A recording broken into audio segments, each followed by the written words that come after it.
Como he dicho, buenas tardes a todos, a todas, bienvenidos al segundo día, ¿no?, de las jornadas de Historia y Patrimonio de Frigiliana.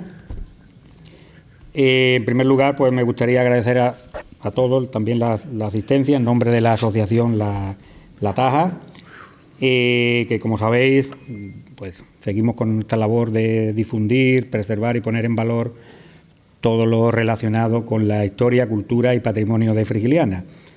La semana pasada, el domingo, arrancamos en la calle Real 30, el Ayuntamiento Antiguo, con la exposición de las pinturas en cristal, y hoy vamos a la segunda jornada, donde nos espera una conferencia, ¿vale? Y de esta manera pues contamos esta tarde con la presencia aquí a mi izquierda, el doctor James Iflam, Santiago, para los amigos hispanohablantes. ¿Y quién es este hombre? Pues este hombre, como indica bien el cartel, anunciador de la conferencia, ha sido y es, porque hay ciertas profesiones que no jubilamos nunca o no se jubilan nunca, entre ellas los profesores. Y ha sido durante casi 50 años catedrático de literatura española en la Universidad de Boston, en Estados Unidos. Y hablando, pensamos que era una oportunidad excelente para que nos expusiera su visión personal de Frigiliana como residente extranjero. Para ello, Santiago quiere compartir sus experiencias vitales desde su llegada aquí a comienzos de los años 80, pues a modo de reflexión personal.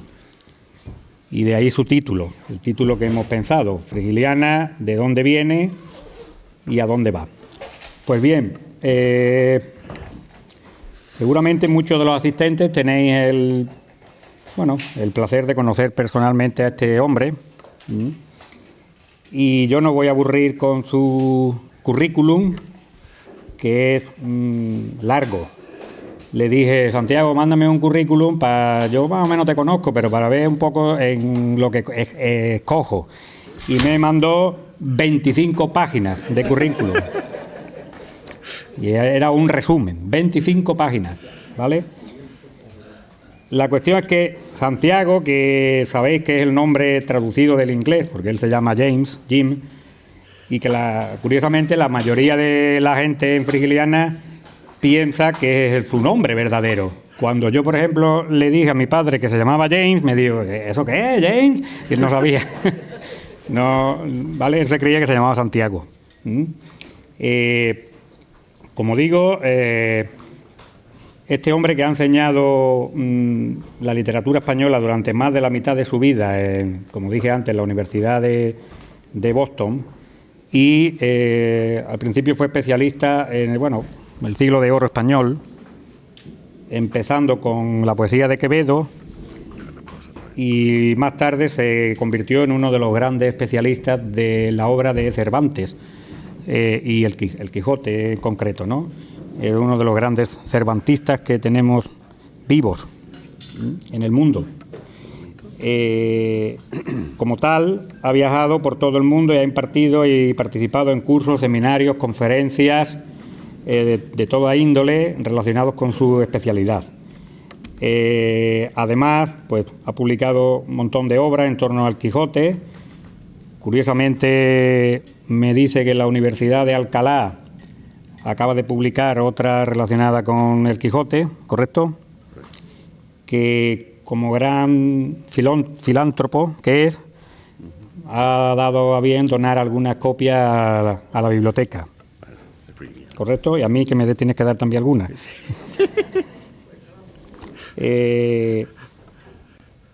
Por sus méritos, y es una cosa que a él no le gusta mucho que insista en sus méritos profesionales, ha recibido un montón, diferentes premios y reconocimientos. Entre ellos, yo creo que es un mérito, un premio que no creo que nadie tenga aquí, de los que estamos aquí sentados, que es la Cruz Oficial de la Orden de Isabel la Católica, que se consigue o que se concede a a ciertas personalidades, ¿no?, que han difundido la lengua y la cultura española a lo largo del mundo, y concedida por el embajador de España en los Estados Unidos, de lo cual, si podemos usar el PowerPoint, el proyector, daremos fe. Tienes que ponerlo, hasta que llegue. Terminamos, o termino yo con este hombre para ya dejarlo todo para él. Desde que me dijo que se iba a jubilar, que llevaba mucho tiempo diciéndolo y ya por fin lo ha hecho, nos pusimos en contacto pues para llevar a cabo este proyecto. Habíamos hablado en diferentes ocasiones y él siempre quiso participar y colaborar en la vida cultural y las actividades culturales que se desarrollan en Frigiliana. Y vimos pues, esta ocasión perfecta. Además, él vuelve a Estados Unidos pronto, así que lo hemos hecho en el tiempo adecuado. Y finalmente, para no enrollarme más, me gustaría también añadir su calidad humana. Gracias. Es un luchador activo en favor de los derechos de los más desfavorecidos socialmente, y su modestia. Jamás lo he escuchado jactarse nunca de su posición como intelectual. Es más, yo pienso que la mayoría de la gente que lo conoce y lo ha conocido en Frigiliana no tenía ni idea a lo que se dedicaba este hombre profesionalmente. Jamás él ha alardeado ni ha hablado nunca de su profesión. Asimismo, yo creo que es muy digno de elogio su integración en la vida y en la cultura de Frigiliana desde que llegó, cosa que desafortunadamente es muy poco frecuente entre los residentes extranjeros en Frigiliana y mucho menos en este tiempo. Sin más, pues yo creo que es el momento de darle la palabra a Santiago y que nos deleite con su charla y esperamos que le guste. Muchas gracias. ¿Las imágenes sí o no? Este posté. Las imágenes sí. Buenas noches. No sé si voy a poder seguir porque veo a tantos de mis viejos amigos de este pueblo. O sea, en fin, dicen que cuando estás cerca de la muerte, que toda la vida entera se pasa delante de los ojos de uno. Entonces estoy viendo toda mi vida aquí, en fin, a ver si en fin, va. Ante todo, no sé, conste que yo no quería mostrar ninguna imagen. O sea, esto no fue idea mía. Pero en fin, ¿tenemos imágenes o no? ¿Sí? Ok. Bueno, ante todo quiero expresar mi profundo agradecimiento a los organizadores de esta actividad por haberme invitado a hablar sobre un tema tan cercano a mi corazón, el pueblo de Frigiliana. Mi relación comenzó en el verano de 1981, cuando llegué a él gracias a la invitación de una prima de mi primera mujer y su pareja, que acababan de comprar una casa en el Barribarto, en la esquina de la calle Santa Teresa y La Caída, o la calle El Garral, frente a la casa de Laureano y Nieves. Da la casualidad que está presente aquí entre nosotros Patricio Olivera. No, párate, hombre. Este es el responsable. Si él no me trae al pueblo, no estoy aquí hablando esta noche y todos ustedes podrían estar en sus casas, ¿no? Entonces, bueno, él tiene la culpa. Mi mujer, que en paz descanse, y yo teníamos planificado viajar desde Madrid hasta Grecia. Estábamos visitando en ese momento a mi cuñada y a los muchos amigos argentinos que vivían en España a raíz de la dictadura militar en su país de origen. La prima de mi mujer, actriz y directora de teatro, era muy persuasiva y nos arrastró a Frigiliana, descrita por ella como un paraíso terrenal, donde se podían comprar casas por muy poco dinero. Llegamos tras un viaje de noche en coche, conducía Patricio, por cierto, desde Madrid, y al día siguiente descartamos de inmediato el viaje a Grecia y nos quedamos en Frigiliana durante todo ese verano. O sea, fue una relación de amor a primera vista, un auténtico flechazo que cambió el curso de toda mi vida posterior. Nos pusimos de inmediato a buscar casa para comprar. Ubicamos una justo en el Zacatín gracias a Manolo Requena, que se presentó como Manolo el Esconiado, que acababa de volver de Torremolinos para vivir con su padre Manolo Enriqueta. Lo encontramos sentado en la puerta de su casa, nos pusimos a charlar con él y nos dijo que si queríamos una casa maravillosa, había una a la venta justo enfrente, la de Dolores Villas Claras, al lado de la de Antonio Sánchez y su esposa María. Hicimos la oferta, fue aceptada y ahí es donde comienza toda esta historia que dura hasta el día de hoy, 43 años en total.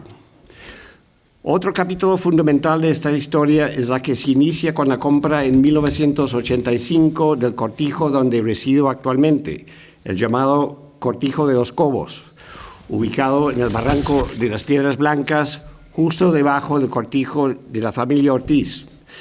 El motivo de la compra de una segunda casa en Frigiliana lo explicaré un poco más adelante. En esta coyuntura quiero explicar el origen de la idea de esta charla y luego su organización. Mi querido vecino Antonio Ortiz lleva años hablándome, como ha explicado, ¿no?, de opciones para integrarme más en la vida cívica y cultural en Frigiliana, noción que siempre me ha atraído. Ahora que estoy jubilado, tras 49 años de enseñanza en la Universidad de Boston, con la intención de pasar 6 meses del año aquí, finalmente ha llegado el momento. Antonio ha insistido que sería interesante que yo hablara de toda esta larga experiencia en el pueblo, comentando lo que he observado en vivo y en directo, sopesando la evolución presenciada y expresando mi reacción personal a todo ello como alguien que viene de afuera. Es más, decidimos que se me invitaría a especular sobre el futuro de este pueblo, donde pasaré gran parte de la vida que me quede. En principio, la mitad, 6 meses allá y 6 meses aquí. Debo aclarar que esta relación tan ceñida con Frigiliana encaja dentro de una amplia relación con la España entera. Llegué a este país por primera vez en enero de 1969 para pasar todo un semestre estudiando en la Universidad Complutense, justo en una época cuando el recinto universitario, incluyendo los pasillos del edificio donde tomaba mis clases, estaba ocupado por los grises debido a las movilizaciones estudiantiles contra Franco. O sea, los grises, la poli, ¿no? O sea, viví el franquismo de cerca. Volví a España en junio de 1976, justo 6 meses después de la muerte del generalísimo, y pude ser testigo del proceso de la transición democrática que transcurrió durante todo el resto de la década de los 70. Familia y amigos argentinos trabajaban en el ámbito del importante movimiento de teatro independiente en España en esos años, viviendo en Madrid en el entonces pintoresco barrio de Malasaña. La compañía de la que formaban parte, el Grupo Internacional de Teatro, o GIT, incluso fue invitado a la Bienal de Venecia de 1978 como parte del homenaje al teatro independiente español y su aporte a la democratización de este país. Posteriormente dirigí el Centro de Estudios de la Universidad de Boston en Madrid durante 2 años, desde 1987 hasta 1989, viviendo en el barrio de Chueca justo cuando la famosa movida madrileña estaba en su auge. Claro, durante esos años pude bajar con frecuencia a Frigiliana, donde ya había estado viviendo de cerca todo lo que estaba pasando aquí durante esa década clave de su historia reciente. Posteriormente, pasé todo un año sabático entre 1966 y 97 en el cortijo en el Barranco de las Piedras Blancas con mi segunda esposa, Adriana Gutiérrez, a quienes muchos de ustedes habrán conocido, y mi hija mayor, Sofía, quien llegó al pueblo con solo 7 meses y que asistió a la guardería de Frigiliana con 9 meses y donde se hizo amiga de Alma, hija de Ela Donna, creo que está por aquí, en fin, ya, quédate sentada. Con quien sigue como amiga, o sea, no había cumplido año, ¿no? Y sigue amiga hasta el día de hoy. Mi segunda hija, Clara, nació el día de Navidad en 1999 y ella también se integró a la vida aguanosa ahí en el Barranco. Por cierto, tengo que agradecer a Javier López, que era el alcalde, que nos dio permiso para meter una niña de 9 meses en la guardería. Creo que infringimos alguna regla de aquella época, en fin, pero gracias, Javier. Estás por ahí. Bueno, okay. En fin, hiciste bien. Cuento todo esto para establecer que cuando hablo de Frigiliana, hablo con experiencia de primera mano, siendo consciente a la vez de cómo la historia de Frigiliana encaja en la historia de España del último medio siglo. Y no hay que olvidar, por cierto, el pequeño detalle del hecho de que toda mi vida profesional se ha centrado en la enseñanza de la cultura española en los Estados Unidos, en la investigación y enseñanza de los grandes autores de la literatura española, incluyendo a Cervantes, un papel que realicé con lo suficiente éxito para ser reconocido oficialmente por el gobierno de España, como ya señaló Antonio. En resumidas cuentas, el Santiago que les hablo hoy no es, modestia aparte, un guiri cualquiera. A continuación presentaré primero lo que llamaría un tapiz, un mosaico de mis recuerdos de aquella Frigiliana que yo conocí en los años 80 y de la que me enamoré tan profundamente que he pasado la mayor parte de mi vida estrechando mis lazos con ella. Y más que nada con la maravillosa gente que la habita. Lo hago en una forma fragmentada, lírica, para poder condensar los muchos recuerdos que guardo de estos 40 y pico de años. Una especie de poema en prosa, por así decir. Luego iré evocando todos los enormes cambios que se han dado en el pueblo desde aquella época. Los cambios que se han dado para bien y para mal. Conste que los cambios para mal son cambios sobre los cuales he oído comentar a muchos de ustedes aquí presentes. Para muchos, lo que voy a decir no tiene nada de original, nada de sorprendente. Sin embargo, también habrá matices en lo que digo, gracias al hecho de que, claro, al final del día no soy de aquí. No nací aguanoso, soy aguanoso adoptivo, lo cual me permite tener una perspectiva tal vez un poco diferente de la de ustedes. Y para terminar la charla, abordaré la gran pregunta: ¿qué hacer? ¿Qué hacer? Si algunas de las reservas que expresaré sobre la evolución del pueblo son acertadas, ¿qué medidas podrían tomarse para revertir los efectos nocivos que se han dado? No ofreceré un plan detallado, solo algunas sugerencias. Mis recuerdos de Frigiliana, de mi querido Barribarto. Entre los primeros, el sonido de las cabras del viejo Urdiales que todavía pasaban por las callejuelas del Barribarto camino al campo. Y claro, el sonido de los cascos de los mulos y mulas, las bestias como las llaman ustedes, en las calles empedradas. Todavía había muchas en aquella época. En ese tiempo el Barribarto todavía estaba habitado y de aguanosos. Me encantaba el sonido de la gente hablando en la calle a todas horas. Ustedes son muy sociables. Les encanta saludarse, pararse y charlar en la calle. Me encantaban los corrillos de vecinos que se formaban en lo alto del Zacatín. Antonio Sánchez, Miguel, Serafín, o en La Caída, el Garral, ¿no? Con el sonido de la zambomba en las Navidades. Y luego las animadas conversaciones entre las mujeres en las pequeñas tiendecitas esparcidas por el pueblo. Ahí uno se enteraba de todas las novedades, de todos los rumores que corrían por el pueblo. Para los hombres, la contrapartida de las tienditas era, por supuesto, los bares, los famosos bares. En aquella época, con la ayuda de mis amigos del pueblo, me puse a contar el número de bares en Frigiliana y contamos unos 30 en total. O sea, uno para cada 70 habitantes aproximadamente. Como muchos recordarán, en muchos casos el bar era la sala de una casa particular que se había acondicionado para servir alcohol. Los bares constituían el universo social de los hombres.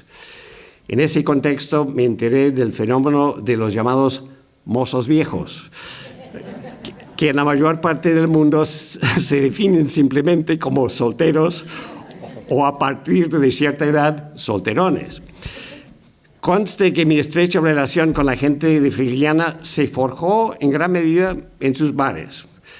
Primero en el Burro, en el Zacatín, regimentado por Antonio, uno de los mejores taberneros de la historia, y luego en la Taona tras su fundación por Manolo Requena.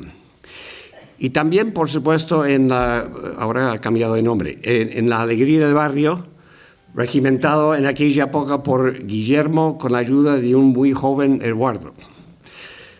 Participé con frecuencia en los llamados rosarios, o sea, la travesía de los hombres por el pueblo para echar un trago en los muchos bares. Ahí es donde me iba entrando en las arterias y entrañas de la vida frigiliana. Ahí es donde me iba acostumbrando a la forma de hablar muy especial de los aguanosos, el peculiar dialecto local junto con su jerga más característica.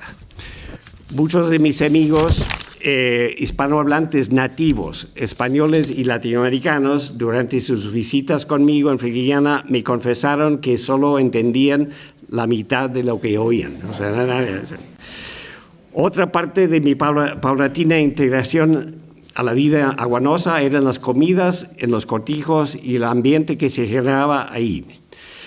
Con gran generosidad, amigos del pueblo me invitaban a mí y a mi familia a ir los domingos a comer unas migas o un arroz o un chot. Ahí me iba enterando de toda la compleja red de nexos familiares que los une. O sea, todos ustedes son primos y si no son primos, son tíos o cuñadas o nueras. Y como todos comparten el mismo pequeño puñado de nombres y apellidos, tenía que ir aprendiendo todos los apodos que se emplean para distinguirse. Para algunos están aquí buchaca, bicoque, caluña, carranquita, mosca, la poeta, pistola, etcétera, etcétera, etcétera. Claro, corrían el vino del terreno y la cerveza, se soltaban las lenguas como no se soltaban en el pueblo. Una mayor libertad primaba. Vi cómo los cortijos no solo eran espacios de labranza, sino de actividad cultural, de intensa vida doméstica y social. Ver el rico contrapunto entre la vida del pueblo y la del campo era un factor que luego me llevó a comprar el cortijo donde vivo ahora. Cuando a Frigiliana fueres, haz lo que vieres. No, simplemente seguir lo que hacen tantos de ustedes.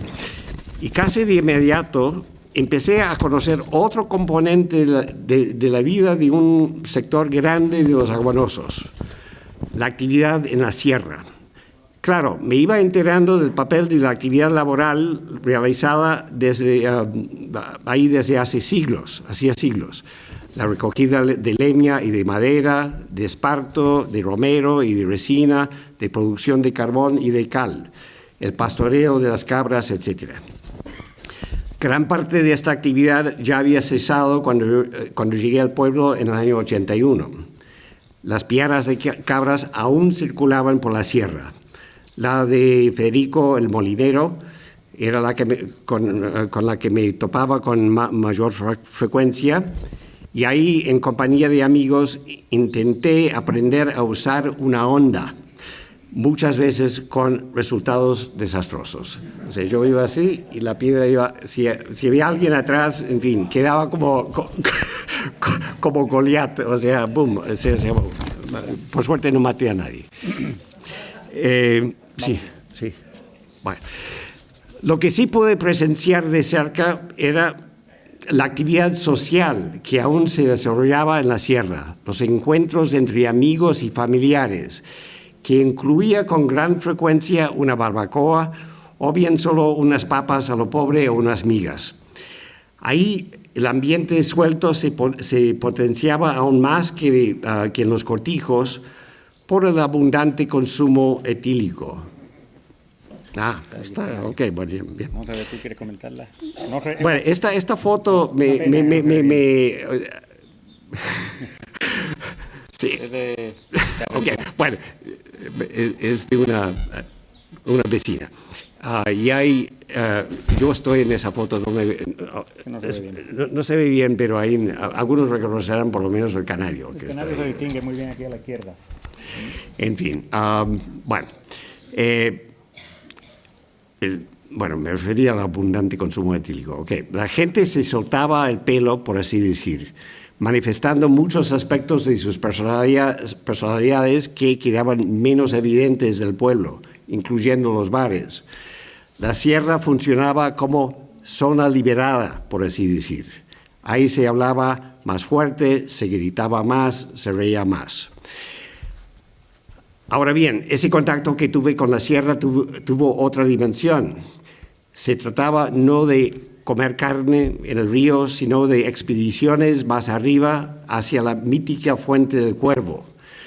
Y aquí entra en el escenario un personaje clave en todo lo que ha sido mi relación con este pueblo. Y cuando digo personaje, lo digo casi en un sentido literario. Toda una auténtica leyenda. Me refiero a alguien que seguramente han conocido muchos de ustedes y que seguramente fue el responsable de muchas experiencias que tuvieron en la montaña, o sea, Sebastián el Zorro. Si tuve una especie de gurú en lo que yo llamo la época heroica de mi vida en Fridiana, fue sin duda el Zorro. Lo conocí a las 6 de la mañana un sábado en el verano de 1982, cuando iba a hacer mi primera excursión a la Fuente del Cuervo con los nuevos amigos aguanosos que me habían invitado a acompañarlos. Aquí está Manolo. Levántate, Manolo. Él estaba ahí. Manolo estaba ahí. Bueno, el Zorro había estado bebiendo toda la noche y llegó completamente borracho, echando sus palabrotas y famosas maldiciones sacrílegas, en gran medida contra el mulo que nos iba a llevar provisiones y que no se portaba bien. Cuando le dijeron que yo era norteamericano, no reaccionó tan favorablemente. Muchos de ustedes conocerán las inclinaciones ideológicas del Zorro. Lo que me dejó estupefacto fue la capacidad del Zorro de caminar las 6 o 7 horas que tardamos para llegar a la fuente con toda la borrachera encima. Al final de esa excursión, que duró 2 días y sus noches, el Zorro y yo habíamos forjado una fuerte amistad que duró hasta su muerte. De hecho, la frondosa higuera que queda al lado de mi cortijo en el barranco la plantó el Zorro. Es mi línea directa con él cuando le quiero pedir consejos y recordar los grandes momentos que vivimos. Abordo el tema del Zorro en parte para llegar a otro tema que quiero comentar más adelante, el de la sierra en general. Como muchos de ustedes saben, por haber sido llevados a la sierra por el Zorro, esta era para él su hábitat natural, un lugar que conocía mejor que la palma de su mano, un lugar donde él disfrutaba de una libertad que no encontraba en la vida del pueblo, donde podía vivir su intenso amor por la naturaleza. Ir a la sierra con él era como hacerlo acompañado por un auténtico mago. Decía, vamos a comer unas papas al río. Y cuando te dabas cuenta que no llevaba nada encima, excepto una bolsa con algunas papas y una cebolla y un pimiento, surgía la pregunta, ¿y cómo vamos a comer si no llevamos utensilios para cocinar? ¿Y qué vamos a beber? ¿Y el aceite? Pues como muchos de ustedes saben, el zorro ya lo tenía todo resuelto. Llegamos a un punto río arriba, se paraba, miraba lentamente a su alrededor y luego se dirigía a un arbusto por ahí y sacaba una sartén o una perola. Caminaba un poco más y sacaba de un escondite una botella de aceite. Y un poco más arriba, arriba, salía una botella de vino. Y bueno, luego al recoger un poco de leña, cortar las papas y la cebolla, etc., y al rato teníamos excelentes papas a lo pobre cocinadas sobre el fuego. Una especie de mago de circo que sacaba no de un sombrero un conejo, sino todo un manjar empleando lo que él tenía escondido por ahí. La muerte del zorro a finales de los 90 marcó un antes y después en toda mi relación con Frigiliana. El zorro, a los 60 y pico de años, sucumbió ante los efectos acumulados del ingente consumo del alcohol. De hecho, el alcohol hizo estragos en todo ese grupo de grandes amigos con quienes yo compartía tantas cosas. No voy a hacer la lista completa de mis muertos, que terminaron alcoholizados. Sería demasiado triste para mí. Nombraré solo a la figura casi mítica del canario, cuya lucha con el alcohol acabó de una manera sorprendente común en este pueblo, o sea, el suicidio. En fin, hay muchos más que no voy a nombrar. De hecho, para mí fue chocante irme enterando de la cantidad de suicidios en este pueblo, entre otras cosas, por estar dándose en un lugar que para muchos de los que veníamos de fuera era el paraíso terrenal. ¿Cómo te puedes suicidar si vives en el paraíso terrenal?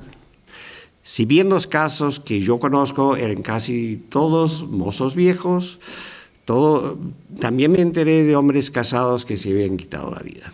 Sí, incluso en el paraíso terrenal la gente sufre.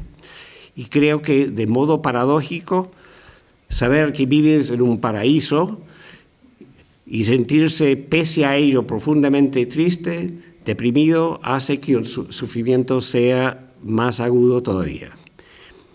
Y por supuesto entran en esta ecuación todos los suicidios que yo llamo suicidios a cámara lenta, esto es a través del consumo de alcohol.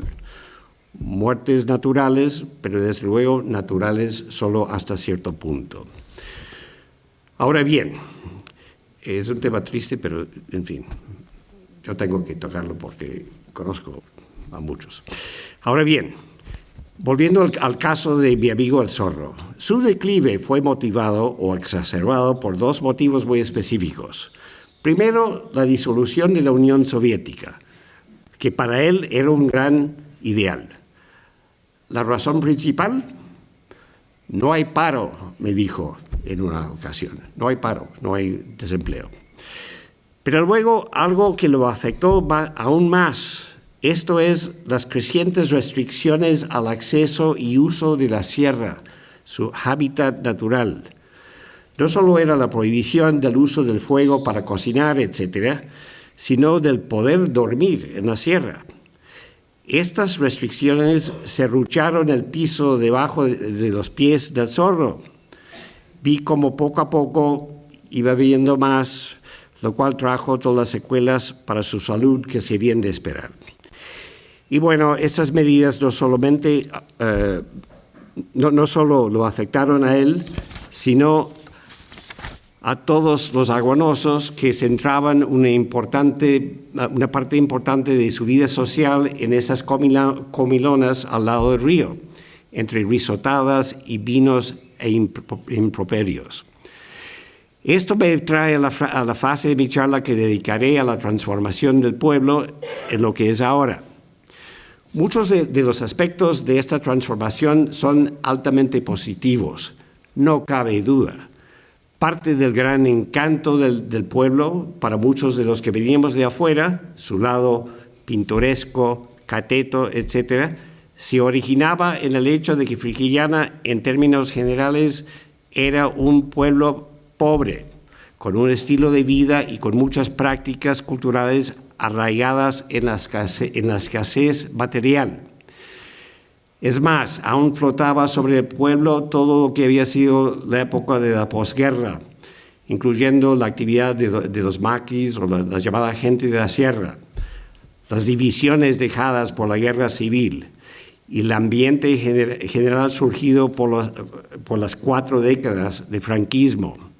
Recuerden, yo llego a Frigiliana a escasos 5 años después de la muerte de Franco. O sea, eso era, en fin, cosa reciente. El potencial turístico del pueblo era muy evidente, pero había que realizarlo mediante medidas concretas, comenzando con mejoras en la infraestructura. Cuando llegué a Frigiliana no estaban todavía los 2 caminos de circunvalación, ni debajo de la parte nueva del pueblo, ni debajo del casco histórico, lo cual generaba toda clase de desafíos para el tránsito. Esta mejoría potencializó no solo el crecimiento del turismo, sino el del sector inmobiliario. Esta mejoría potencializó no solo el crecimiento del turismo, sino el del sector inmobiliario. La fase de la transformación inmobiliaria que presencié de forma inmediata y en la que participé yo mismo directamente era en el Baribarto, donde poco a poco las casas fueron vendiéndose a los extranjeros, mientras que ustedes, los aguanosos, se iban desplazando poco a poco hacia la punta del pueblo. Este proceso era natural en cierto sentido, ya que lo pintoresco para los extranjeros era la incomodidad para los habitantes de Baribarto, entre otras cosas, por tener que subir y bajar esos escalones con la bombona, con la compra, etcétera, etcétera. Esa parte del pueblo que muchos de ustedes vieron como la más retrasada, la más humilde, fue identificada como potencial destino turístico por gente proveniente de fuera, específicamente por 2 inmigrantes uruguayos, Juan y Rafael, que en paz descansen los dos, que abrieron el restaurante El Mirador ya a mediados de los 80. Yo era amigo cercano de los dos, pero pensé para mis adentros cuando abrieron su local, ¿en qué va a parar esto? Una cosa es que los turistas circulen a pie por las callecitas de Baribarto, pero otra cosa es que suban a comer y a disfrutar de la maravillosa vista. Y claro, luego se abrió The Garden, un poco más abajo. Tal vez el primer establecimiento abierto pensando en una clientela específicamente angloparlante, británica en mayor medida. Conste que nunca entré ahí justamente por eso. Yo soy yanqui, pero en fin, somos diferentes. No sé si mejores o peores, pero bueno. Vi esto como síntoma de lo que iba a venirnos encima, una Frigiliana con pequeños ecosistemas o guetos ideados específicamente para guiris, English speaking, más que nada. Pero antes de que se diera este fenómeno, tenían que pasar más cosas. La fama de Frigiliana como pueblo bonito ya iba en aumento más que nada de boca en boca. Un empujón para que se corriera la voz más rápidamente era el crecimiento de Nerja como destino turístico. Con más turismo llegando a Nerja, era inevitable que Frigiliana también empezara a atraer más visitantes. El famoso efecto del dominó. El éxito de la serie televisiva Verano Azul, que se estrenó en octubre de 1981, casualmente el mismo año que llegué yo a Frigiliana, fue un factor determinante en el desarrollo de este fenómeno. Dentro de la propia Frigiliana, un paso importante se dio con la instalación de los 12 paneles cerámicos con escenas y textos históricos que narran episodios de la sublevación morisca denominada la Guerra de las Alpujarras, en la que participó Frigiliana a partir del año 1568. Hechos con excelente gusto y repartidos estratégicamente a través del casco histórico, estos paneles diferenciaron a Frigiliana de la mayor parte de los muchos otros pueblos blancos de la Axarquía. El rescate estético de este episodio trágico de la historia española por parte del alcalde Antonio Navas Acosta, mi amigo y vecino también en el Barranco de las Piedras Blancas, fue una medida importante en la evolución de Frigiliana como destino turístico. Sé que muchos miembros de su familia están aquí. Y gracias por estar. Gracias a los distintos medios de comunicación, la fama de la belleza del pueblo empezó a consolidarse dentro y fuera de España. Empezó a aparecer regularmente en la lista de los pueblos más bonitos de España, en el diario El País, entre otros. Y claro, la guinda del pastel en todo este proceso sería la visita del propio rey Juan Carlos en 1998, o sea, Frigiliana declarada como digna de una visita de la familia real. El futuro turístico ya estaba garantizado. El aumento del turismo conllevó a otro fenómeno que ha afectado la evolución de Frigiliana a muchísimos niveles. Al ver lo bonito que era todo esto, a muchos de los visitantes les entraron ganas de comprar propiedades. Ya me he referido a la paulatina compra del Barribarto entero. Pero claro, ahí estaba también el campo. Ya existía, desde luego, un sector inmobiliario rural en Frigiliana, pero solo donde había acceso al agua. El agua, o sea, yendo hacia Nerja, los cortijos de San Rafael, por ejemplo, donde tenía una casa mi amigo y colega y vecino en Boston, Claudio Guillén, hijo del poeta Jorge Guillén. Había alguna agua en el campo yendo hacia Torrox, pero luego estaba toda la tierra de secano, donde solo había olivo y viña. Todo cambió con el descubrimiento del agua en 1984, que dio lugar a la creación de la SAT Monteriza en 1986, justo después de la compra de mi cortijo. Como ustedes saben mejor que yo, la llegada del agua a toda esa zona obró una transformación sin precedentes. En el sector propiamente agrario, el agua dio lugar al arranque de los olivos y de los viñedos que caracterizaban la zona desde tiempos inmemoriales. En su lugar, las frutas tropicales, el aguacate ante todo, pero seguido por los mangos y chirimón. Confieso que yo estaba enamorado del paisaje de Frigiliana tal como lo encontré cuando llegué.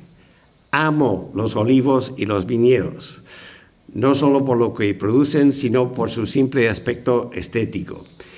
Y bueno, de un día para otro, el cortijo que había comprado no estaba rodeado de olivos y viñedos, sino de plantaciones de árboles tropicales, dejando mucha tierra semidesnuda. Me consolaron los vecinos que me decían, no te preocupes, ya crecerán esos arbolitos, el campo estará verde otra vez. Tenían razón, pero nunca he dejado de estar de luto por los olivares que desaparecieron tan de golpe. Ahora bien, no soy tonto en cuestiones económicas. Mi padre era un destacado ingeniero y luego alto ejecutivo de negocios durante toda su carrera. Yo entendía perfectamente bien que todos esos bellos olivares y viñedos no eran viables en la economía de ese momento. ¿Cuántos hombres de campo iban a poder sostenerse con las ganas generadas por sus cortijos? poquísimos o ninguno. De ahí la emigración, la gran emigración de Frigiliana hacia Argentina a principios del siglo XX, luego hacia Barcelona y hacia el norte de Europa. Luego vino, claro está, el pujante desarrollo de la industria constructora, el implacable surgimiento de la famosa Costa del Sol, con su clima inmejorable, sus playas, su gente tan simpática, su cerveza y comida barata para los de fuera, etcétera, etcétera.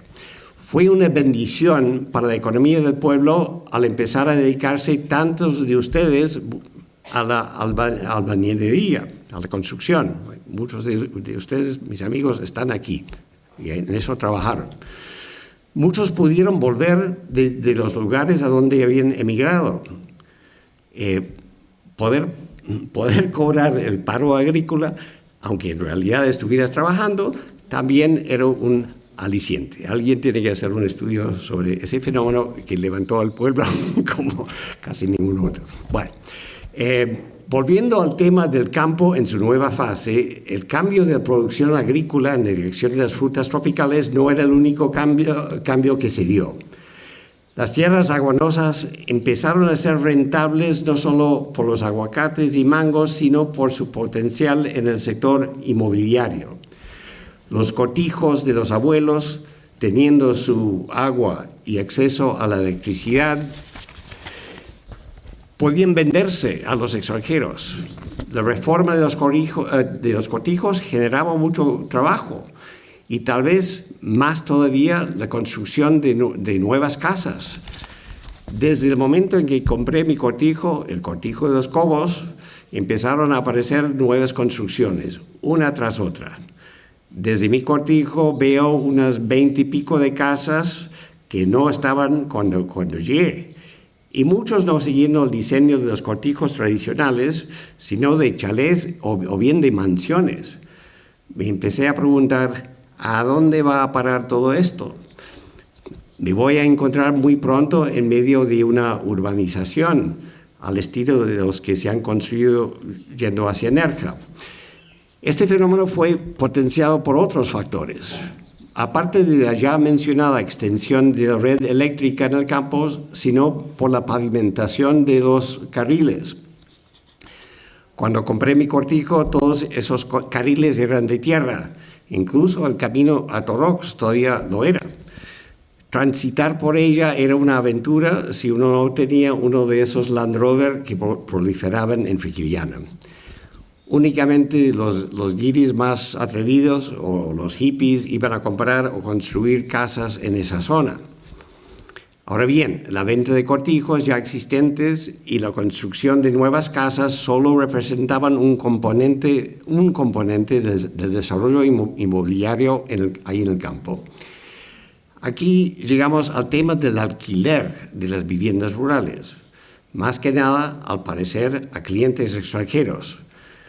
Estos cortijos que antes se llenaban los fines de semana con las familias aguanosas, ahora se encontraban ocupados por ingleses, alemanes, franceses, escandinavos, etc. Como vivo al lado del carril, oigo conversaciones ahora en todas las lenguas cuando estos dan sus paseos. O sea, escucho por lo menos 5 o 6 idiomas por día. Yo entiendo perfectamente que esto es una bendición económica para Frigiliana, o por lo menos para aquellas familias que tengan casas rurales para alquilar. Aquellas tierras que trabajaban sus abuelos y bisabuelos, en muchos casos con escaso rendimiento económico, ahora les daban una mayor seguridad material a sus descendientes. Junto con la producción de fruta tropical, la ganancia generada por los alquileres termina reivindicando todos los esfuerzos de aquellas generaciones que seguían cuidando el campo durante tanto tiempo. Salud. Yo solo quiero señalar el hecho de que ese pujante fenómeno ha reconfigurado lo que es la dimensión social del campo. Ustedes todavía se cruzan cuando van a regar sus aguacates, mangos, etc.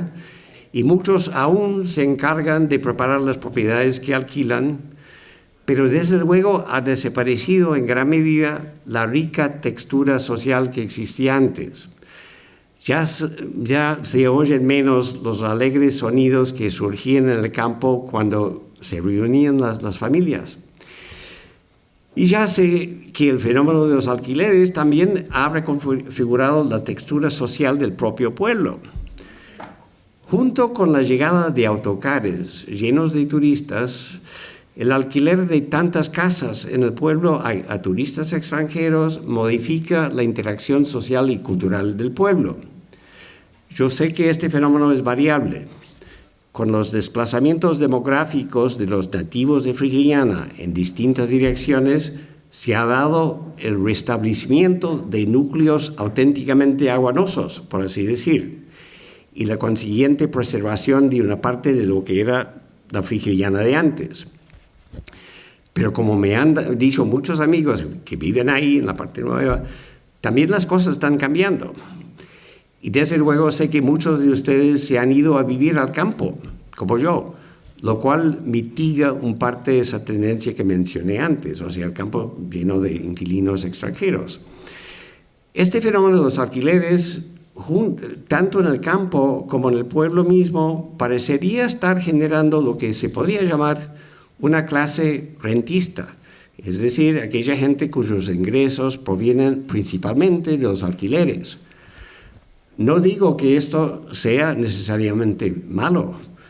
¿Quién no quisiera vivir a sus anchas a base del dinero ganado por los alquileres? Pero claro está, si vives de las rentas, ¿qué haces con el tiempo que antes invertías en el trabajo que te permitía vivir?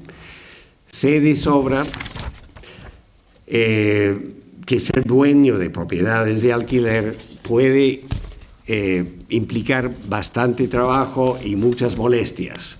Las averías de los baños, la limpieza de las casas antes de la llegada de nuevos clientes, arreglar la bombilla rota, etcétera, etcétera. Todo esto implica fastidios, gasto de tiempo, etcétera. Todo esto se resuelve, por supuesto, si uno se lo encarga a una de estas agencias que se ocupan no solo de alquilar las propiedades, sino de mantenerlas. Ganas menos, pero te ahorras dolores de cabeza. Yo no tengo claro cuáles sean todas las consecuencias del surgimiento de un sector rentista en el tejido social del pueblo. Espero que todos aquellos que disfrutan de más tiempo libre ahora estén encontrando maneras de utilizar esa holgura temporal para enriquecer lo que es su vida. El tiempo libre es una maravilla si uno sabe cómo aprovecharlo de forma positiva.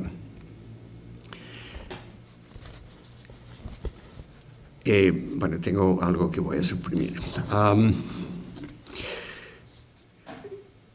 Tengo que señalar el hecho de que esta problemática también me toca directamente a mí. Como saben todos los jubilados, la pregunta candente que surge es ¿y ahora qué? ¿Y ahora qué? ¿Qué hago con todo ese tiempo del cual no disponía antes? El ocio es maravilloso si uno sabe qué hacer con él. Este tema sirve de transición a la próxima parte de mi charla y no se preocupen, vamos a acabar antes de la medianoche. Este tema sirve de transición a la próxima parte de mi charla. Esto es el futuro colectivo de Frigiliana. ¿A dónde va este pueblo? Yo amo este pueblo y cuando amas algo o a alguien te preocupas por su futuro. Desde mi propia perspectiva personal, no puedo sino sentirme un tanto preocupado, lo confieso. Muchas de mis inquietudes hacen eco, por cierto, de las mismas que muchos de ustedes, aguanosos natos, no adoptivos como yo, me han expresado a mí en tiempos recientes. Oigo mucho la frase, Frigiliana ya no es lo mismo de antes. Y bueno, ¿quién lo duda? Es más, está muy bien que no sea lo mismo de antes, porque esa Frigiliana añorada por muchos de los que hemos venido de fuera, reflejaba, como ya dije, la falta de desarrollo económico, la pobreza. Ahora bien, el tejido sociocultural del pueblo no puede ser sino afectado por dicho progreso material. Pongo progreso entre comillas. Sucede aquí y en todas partes del mundo donde se han dado semejantes avances bajo el sistema capitalista actual. Formas tradicionales de vida cambian o incluso desaparecen, para bien y para mal, por cierto. Si gran parte de ese rico tejido sociocultural de Frigiliana, gran parte de ese rico tejido sociocultural de Frigiliana va esfumándose por fuerza al desaparecer la gente mayor que impuso su sello tan distintivo al pueblo. Pero incluso tras su inevitable desaparición, todos nos tenemos que morir, esas generaciones dejaron su marca inconfundible en todos ustedes. Ustedes son los guardianes de ese valioso legado. Si me permiten un poco de licencia poética, me atrevería a decir que existe una especie de duende aguanoso. Un duende aguanoso, esa chispa maravillosa que los caracteriza por muchas cosas. Una manera de socializarse, un inconfundible sentido de humor, un manejo especial del lenguaje, una vitalidad proveniente de un particular amor por la vida, con mayúscula. Si esta cualidad tan singular que comparten ustedes desapareciera, es así, desde mi perspectiva y desde la de muchos de ustedes, creo, sería una tragedia. Ustedes mismos, los aguanosos natos, son el verdadero tesoro que encarna Frigiliana, más importante que el paisaje, el clima, etc. En este contexto surge toda la cuestión de los jóvenes de Frigiliana. Ellos están viviendo en un mundo que se está reconfigurando gracias a los supuestos avances tecnológicos, los ordenadores, el Internet, las redes sociales y desde luego los llamados teléfonos inteligentes, etc. ¿Hasta dónde se podrá preservar ese duende aguanoso que mencioné antes ante estos profundos cambios que están pasando a nivel mundial?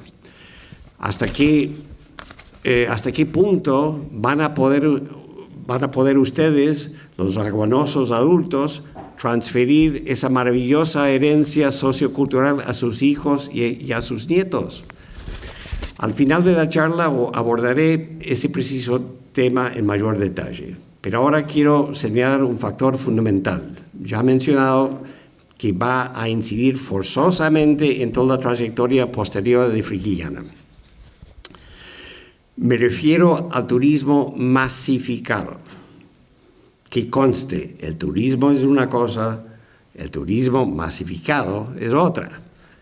España figura en segundo lugar del mundo por el número de turistas que recibió en 2023, 85 millones, después de Francia, que recibió 100 millones. La población de España actualmente es de unos 47 millones de habitantes. O sea, recibe como turistas casi el doble del número de sus habitantes. Francia tiene 68 millones. Los 100 millones de turistas que recibe no representa el doble de su población. La situación de las ciudades... Ahora voy a practicar mi capacidad para leer en la oscuridad. En fin, la vida está llena de desafíos, pero bueno. La situación de las ciudades que son consideradas clásicos destinos turísticos se está empeorando a pasos agigantados. Barcelona, Madrid, Venecia, París, Londres, Lisboa están viéndose desbordadas por la avalancha turística facilitada por toda una serie de factores que no voy a enumerar. Todos los días, todos miran televisión, ¿no? Todos los días, ay, Dios mío, bueno, esto, No, Smartphone. smartphone, pero sí. Yo prefiero tratar de leer en la oscuridad, pero bueno, no, gracias, amigo. Todos los días salen reportajes periodísticos. Yo tengo un mechero aquí también. Todos los días salen reportajes periodísticos sobre las verdaderas crisis que se están produciendo en todos estos lugares, entre otras cosas por la conversión de propiedades en pisos turísticos, Airbnb, etcétera, etcétera. Esto fomenta la tan comentada crisis de vivienda que sufren muchas de estas ciudades. Sus habitantes, especialmente los jóvenes, no encuentran dónde vivir. Pero aparte de esto, encontramos la simple congestión física que causan las hordas de turistas. Circular por las calles nomás en determinados barrios resulta en una experiencia fastidiosa, no solo para los habitantes nativos, sino para los propios turistas. Los turistas se quejan del número de turistas, ¿no? Huelga señalar que no voy a ser tan absurdo como para comparar la situación de Frigiliana con la de Venecia o Barcelona, pero en una escala menor, algo parecido está ocurriendo en nuestro querido pueblo. Para mí, la manifestación más palpable de este fenómeno son todos esos autocares que llegan al estacionamiento debajo del Bar Virtudes de modo ininterrumpido, desembuchando sus muchos pasajeros. Que conste, toda esta gente merece ver Frigiliana. No se trata de prohibirles la entrada, pero uno no puede sino preguntarse sobre los efectos de esta corriente constante de autocares. Claro, si le comentas este fenómeno a la gente, mucha te contestará. Pero esto trae beneficios económicos al pueblo. Esto ha ayudado a Frigiliana a prosperar. No obstante, también tenemos el derecho de preguntar, ¿cuánto dinero exactamente deja toda esta gente que desciende de esos autocares solo para subirse de nuevo en un par de horas? Tal vez menos. Según me cuenta gente que tiene negocios en el pueblo, tiendas de artesanía, etc., estos que llegan de modo masivo en los autocares en realidad gastan muy poco o casi nada. ¿Cuál es el beneficio real para Frigiliana de esta práctica de las compañías turísticas que sí ganan trayendo estas muchedumbres? Habría que hacer un estudio, me parece, para saber cuál es. Ahora bien, parece que sí hay un negocio específico de Frigiliana que prospera gracias a este fenómeno. Según me han contado, es el propietario del trenecito, aquel que circula por el pueblo. Los pasajeros bajan de los autocares y luego se suben al trenecito para una visita relámpago. Cuando apareció el famoso burro taxi hace unos 25 o 30 años, llevado por un gitano que había llegado al pueblo, ya me dio mala espina, una especie de presagio. Y en efecto, ahí está el trenecito, ahí suena ahora. algo que consagra a Frigiliana oficialmente como destino turístico en toda regla. O sea, todos los destinos turísticos tienen que tener algo, un trenecito o algo por el estilo. Pero desde luego también está toda la gente que llega en sus propios coches. Confieso aquí esta noche que lloré para mis adentros cuando se construyó el parking público debajo de la Plaza de las Tres Culturas. Desde luego facilitaba la vida en muchos aspectos. Pero cuando se hace más fácil el estacionarse, se genera inevitablemente la llegada de más y más vehículos. Sin embargo, cuando se celebran ciertas fiestas en el pueblo, ni el estacionamiento subterráneo da abasto y se ven los coches no solo subidos a la acera en la circunvalación, sino en la salida del camino a Torrox. Y bueno, que cuando llegamos al Festival de las Tres Culturas, los coches ni pueden subir al pueblo. Se quedan estacionados en ese descampado a mitad de camino de Nerja, y la gente tiene que subir en los autocares destinados a ese propósito. Como muchos de ustedes habrán visto en la televisión, empieza a haber un movimiento en contra del turismo masificado en muchas partes de España. En estas últimas semanas, manifestaciones multitudinarias se han visto, por ejemplo, en las Islas Canarias y en Mallorca. Aparte del encarecimiento de los alquileres por la proliferación de pisos turísticos, también tenemos la subida de precio de muchos productos necesarios para la vida cotidiana, los alimentos, etc. Pero hay algo a cierto nivel que a cierto nivel resulta más dañino que la subida de precios, la congestión de las calles, etc. Como dijo una mujer canaria que fue entrevistada en un programa de La Sexta dedicado al turismo masificado, el propio tejido social de las Canarias se va disolviendo en el sentido de que al transitar por las calles solo se oye el inglés, el alemán, el sueco, etcétera, etcétera. Ya no se encuentra gente con quien se puede intercambiar algunas palabras en español. La gran parte de estos turistas es gente simpática, bien intencionada. Sin embargo, no se puede hablar con ella porque no habla español. Los españoles en general son muy sociables. Necesitan hablar con los que los rodean. Y si todas estas hordas que llegan solo son capaces de decir cerveza, por favor, y poco más, el ecosistema sociocultural se va disolviendo para los que viven en ese lugar. Estamos en la recta final, no se preocupen. Ahora bien, esperar que todos los turistas que lleguen aprendan a las mil maravillas el español no es realista. Pero ¿qué pasa con los que se quedan por más tiempo? Muchos de ellos dueños de casas aquí. En principio, ¿no resulta lógico que aprendan español para hablar con ustedes, que son sus vecinos? Pues para muchos parece que la respuesta es no. ¿Para qué? Todos ustedes hablan inglés, ¿no? En un pueblo tan volcado al turismo, ¿no tienen la obligación ustedes de hablar inglés para hacernos sentir más cómodos? Los angloparlantes nativos, típicamente británicos, van a más, formando sus pequeños guetos donde pueden estar con sus congéneres y hablar solo en inglés. Se trata de una arrogancia insufrible, en mi opinión. La pregunta que surge ahora es la clásica de siempre. ¿Qué hacer? ¿Cómo se puede reconciliar, si es que se puede reconciliar, el crecimiento económico y bienestar material con el mantenimiento del rico tejido social que unía a todos ustedes históricamente?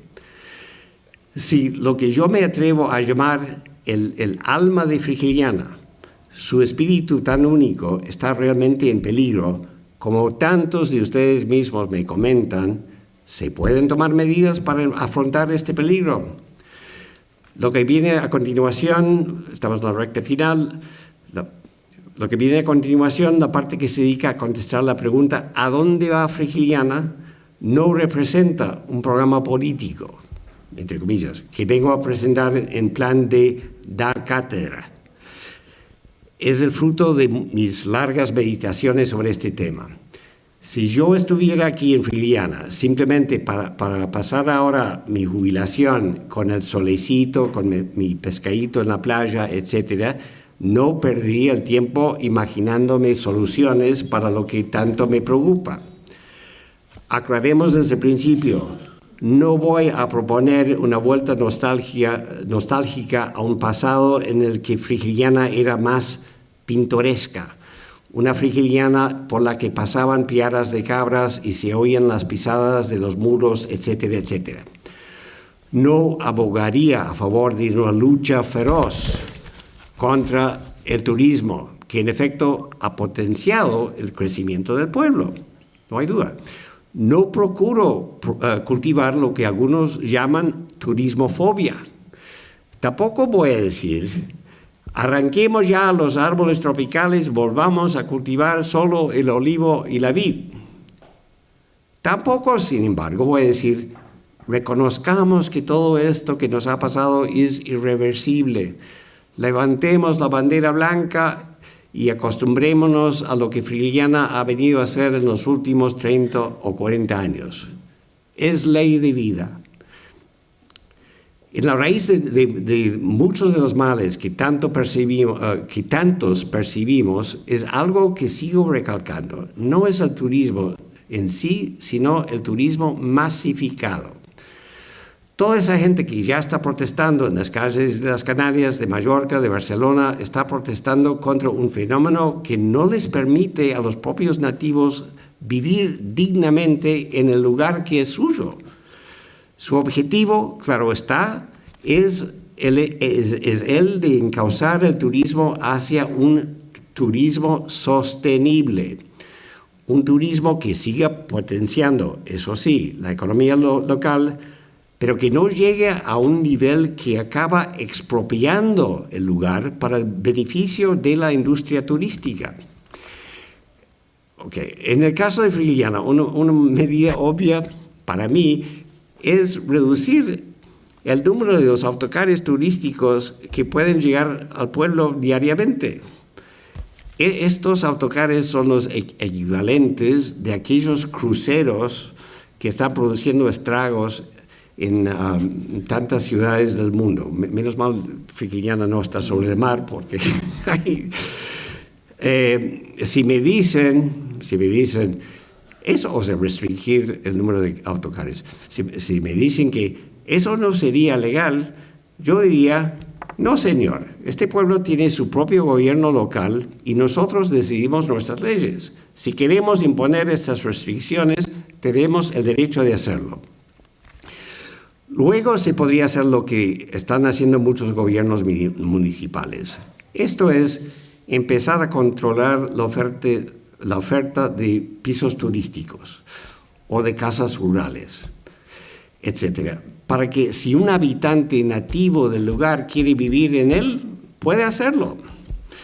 Después, examinar la manera en que Frigiliana se ha configurado como destino turístico, mediante actividades como, por ejemplo, el Festival de las Tres Culturas, ciertos días de Semana Santa, la fiesta de San Antonio, el Día de la Cruz, el Día de la Miel, etcétera, etcétera. Y claro, el trenecito. Tengo una obsesión. Creo que sería necesario dejar de medir el éxito de las celebraciones de Frigiliana y las actividades culturales casi exclusivamente por el número de visitantes que atraen. Para mí no estoy. No. Sé que es motivo de orgullo para muchos de ustedes que Frigiliana esté puesta en el mapa de modo tan flamante. ¡Ole! Aquí creo que, no sé si está a favor del turismo masificado o en contra, pero en contra, ok.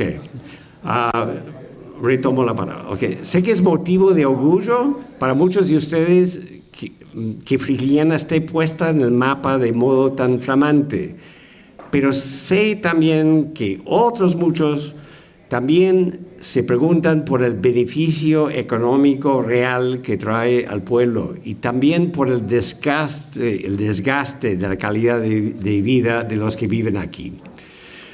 La solución, a mi parecer, es ir estudiando cómo se puede celebrar la cultura frigiliana sin hacerlo de una manera en la que ustedes simplemente terminan haciendo el papel de los simpáticos nativos locales que realizan sus usos y costumbres como empleados de un parque temático. Respecto al campo, ya se sabe que la situación del agua va a ser cada vez peor, no solo en Frigiliana, sino en toda España, para no hablar del resto del planeta. Los aguacates, los mangos, etcétera, necesitan mucha agua. Las casas rurales, chalés que se alquilan requieren mucha agua, especialmente si tienen piscina.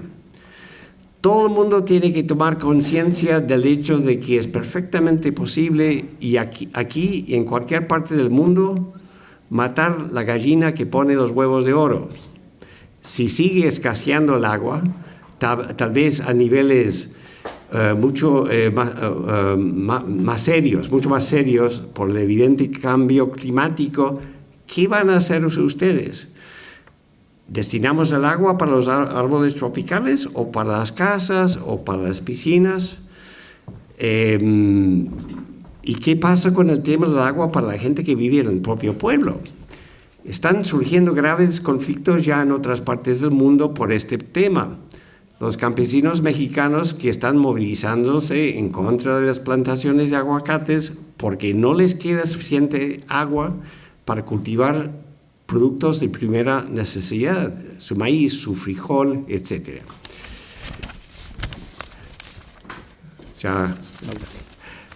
Los gobiernos municipales y asociaciones cívicas preocupadas por el problema deben empezar a analizar ya cómo habrá que conducir las cosas para que no lleguemos a esos niveles de enfrentamiento.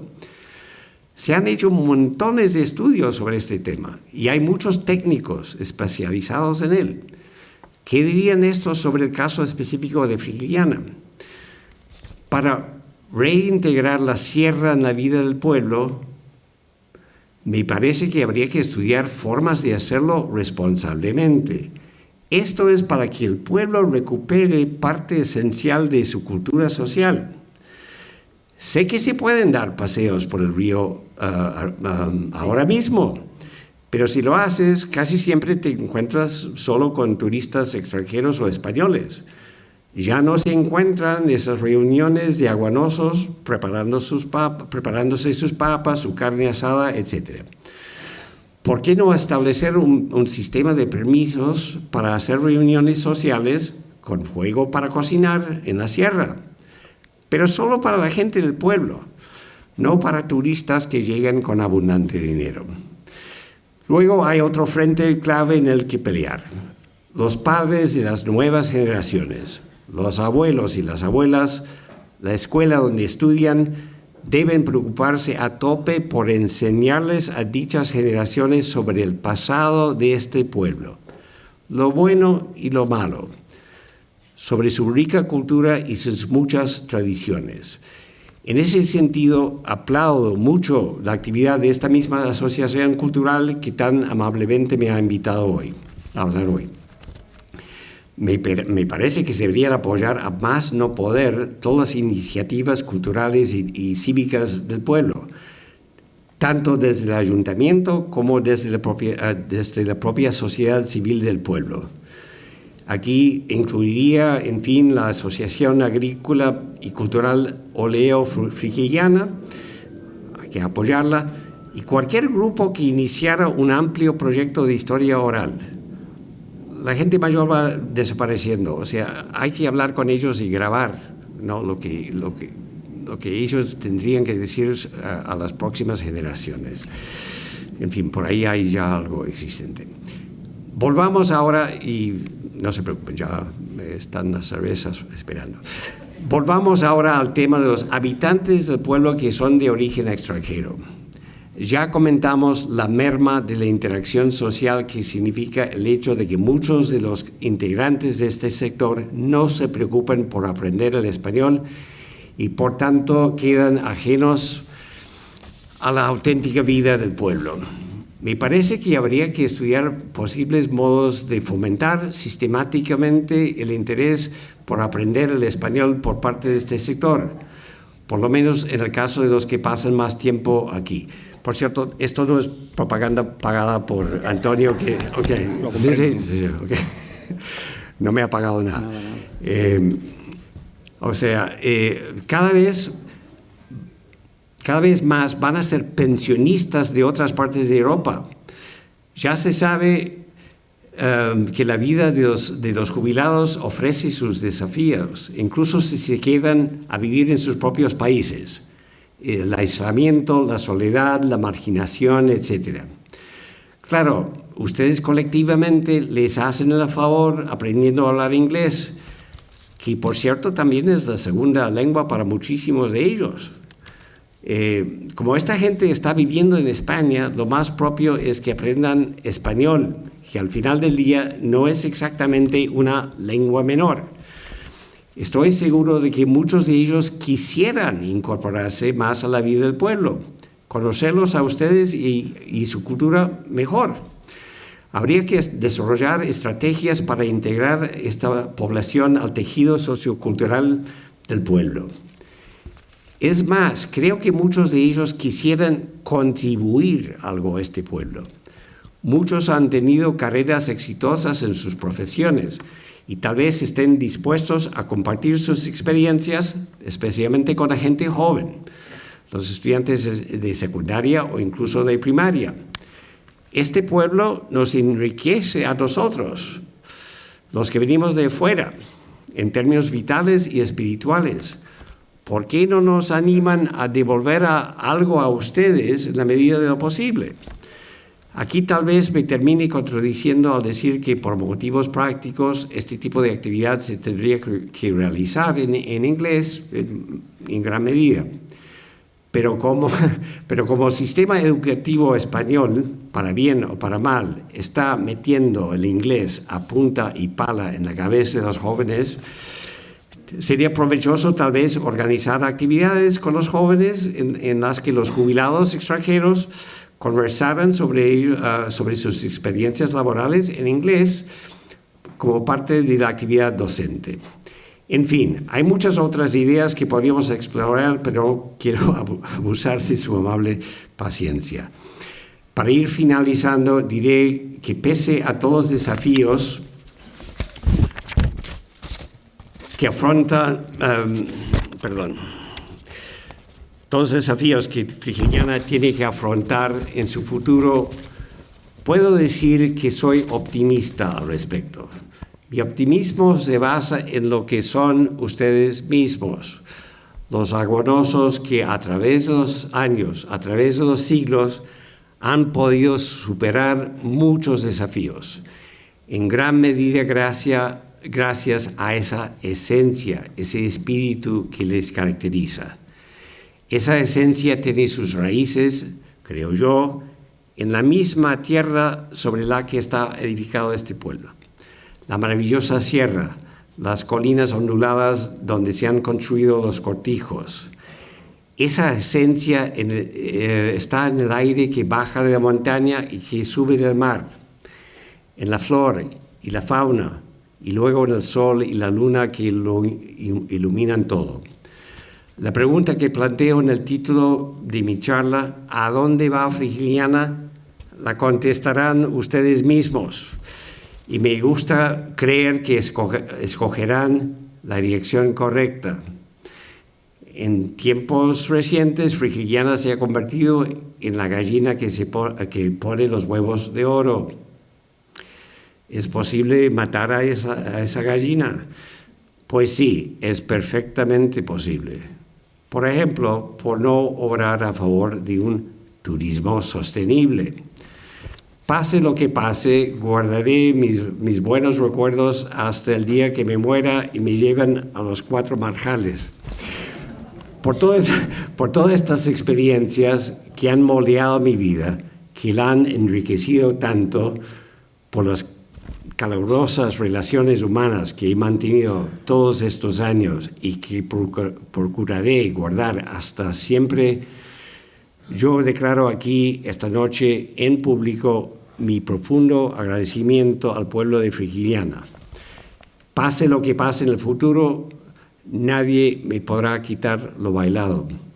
Y espero que mis hijas y los nietos que éstas me puedan dar siguen bailando por su cuenta en el futuro, cuando yo ya no esté. Y bueno, si he ofendido con algunas cosas que he dicho, no ha sido por mala voluntad. He dicho lo que he dicho, movido por ese profundo amor que siento por este pueblo y por sus maravillosos habitantes. Muchas gracias.